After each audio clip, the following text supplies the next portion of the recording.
রাশিয়ার president Vladimir Putin পাগল হয়ে গেছেন বলে মন্তব্য করেছেন মার্কিন প্রেসিডেন্ট ডোনাল্ড ট্রাম্প। পুতিন যা করছেন তাতেও খুশি নন ট্রাম্প। আগ্রাসনের ৩ বছরের মধ্যে ইউক্রেনের সবচেয়ে বড় ক্ষেপণাস্ত্র হামলার ঘটনায় এমন মন্তব্য করলেন ট্রাম্প। খবর CNN। খবরে বলা হয়েছে, যুদ্ধবিরতি নিয়ে আলোচনার মধ্যে ইউক্রেনে রাশিয়ার ভয়াবহ হামলার কড়া প্রতিক্রিয়া জানিয়েছেন ডোনাল্ড ট্রাম্প।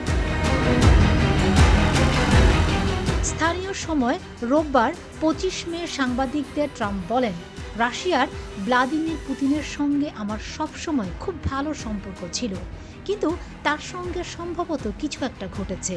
তিনি একেবারে পাগল হয়ে গেছেন।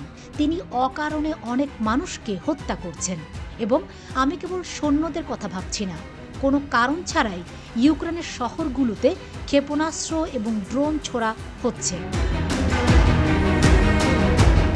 এর কয়েক ঘন্টা পর নিজের মালিকানাধীন সোশ্যাল মাধ্যম ট্রুথ সোশ্যালে এক পোস্টে ট্রাম্প বলেন, পুতিন যা করছেন তাতে আমি খুশি নই।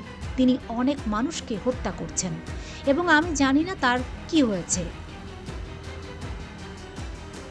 এর আগে ইউক্রেনের প্রেসিডেন্ট ভলোদিমির জেলেনস্কি অভিযোগ করেছেন, যুক্তরাষ্ট্রের নীরবতা রুশ প্রেসিডেন্ট পুতিনকে আরও আগ্রাসী হতে উৎসাহিত করেছে। যুদ্ধবিরতির সম্ভাবনা, একই সঙ্গে সর্ববৃহৎ বন্দী বিনিময়ের মধ্যেই যুদ্ধের ৩ বছরের ইতিহাসে ইউক্রেনের সবচেয়ে বড় ক্ষেপণাস্ত্র হামলা চালিয়েছে Russia.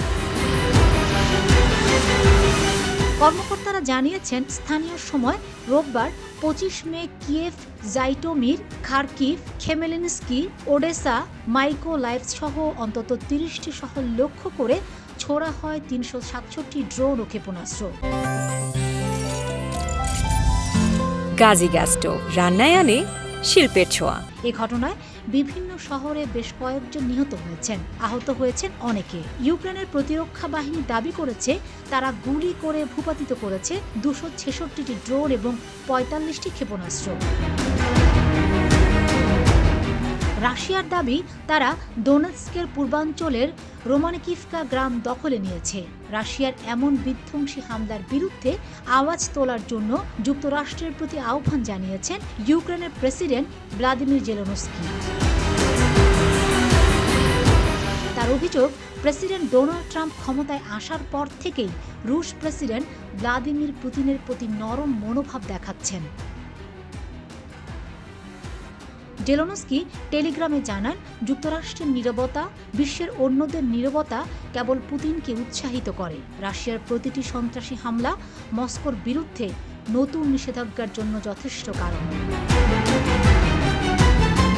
Fatema Shilu, GTV news.